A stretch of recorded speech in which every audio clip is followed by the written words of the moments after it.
Hey Josh, Yes, sir. why can't you give me a quote over the phone? It's actually a really good question.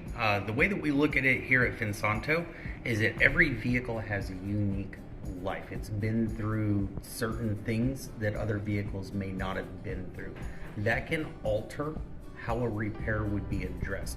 You know, a lot of our competitors will try to bring somebody in with a lower price, and then all of a sudden you see a repair bill escalate very, very rapidly. What we like to do is a complimentary check on the vehicle. That way we can see exactly the repair procedure and the condition of your vehicle to make sure we give you an estimate that we can stand behind. It only takes about 10 minutes. We ask the customer to come in, have our shop foreman take a look at the vehicle, then we provide you with a written estimate that we can stand behind, that we know that that price is not going to escalate on. Hey Joey, Hey, yes sir. why can't you give me a quote over the phone? Best reason for that is most vehicles are unique in their own way.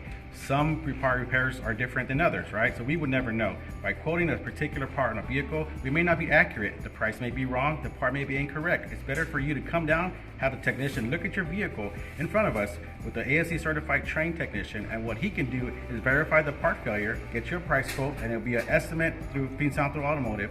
And the reason why we don't do a phone quote is because we can always be wrong. We don't want you upset, we want you happy. That's why we don't quote over the phone.